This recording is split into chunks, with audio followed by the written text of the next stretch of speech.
আমাৰ সৰভোগ অঞ্চলত প্ৰায় সকলোবোৰ গাঁও বা প্ৰতিটো ৱাৰ্ডত নামঘৰ আজি আছে, কিন্তু আমাৰ সৰভোগৰ ৫ নম্বৰ ৱাৰ্ডত কোনো নামঘৰ নাছিলে। গতিকে ৰাইজে এইবাৰ এটা নামঘৰ নিৰ্মাণ কৰাৰ কাৰণে মন মেলিছে আৰু সেইটোৰ কাৰণে আজি শুভাৰম্ভ হৈছে আৰু এই কামৰ শুভাৰম্ভ কৰাৰ কাৰণে মোক নিমন্ত্ৰণ জনাইছিলে।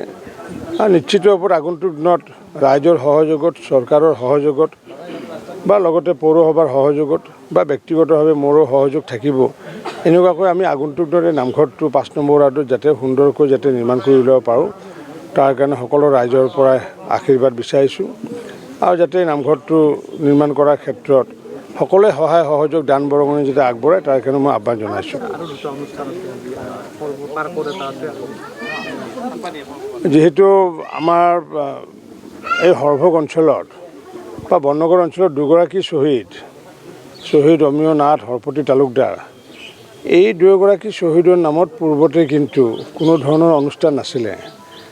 আনকি চকুত দেখা লগাকৈ কোনো ধৰণৰ ৰাস্তা এটাও নাছিলে। গতিকে সেইকাৰণে মই যেতিয়া বিধায়কৰ দায়িত্বত আছিলোঁ তেতিয়া প্ৰায় ১.৫ কোটি টকা ব্যয় সাপেক্ষে আমাৰ বননগৰ মহাবিদ্যালয়ৰ কাষতে শ্বহীদ অমিয় নাথ হৰপতি তালুকদাৰ সোঁৱৰণী এখন উদ্যান আমি নিৰ্মাণ কৰিছিলোঁ আৰু সেই পাৰ্কখন সুন্দৰকৈ ইতিমধ্যে নিৰ্মাণ কৰাৰ পিছত সুন্দৰকৈ চলি আছে।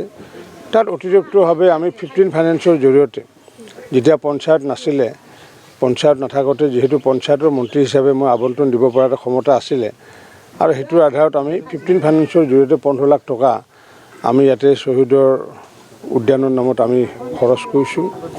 আৰু এই কামটো আজি আনুষ্ঠানিকভাৱে আমি মুকলি কৰিছোঁ আৰু আশা ৰাখিছোঁ যে শ্বহীদ দুগৰাকীৰ যিহেতু স্মৃতি বিজড়িত হৈ আছে, গতিকে এই পাৰ্কখন যাতে আগন্তুক দিনত আৰু সুন্দৰ যাতে কৰিব পৰা যায় তাৰ কাৰণে সকলোৰে সহায় সহযোগ বিচাৰিলোঁ।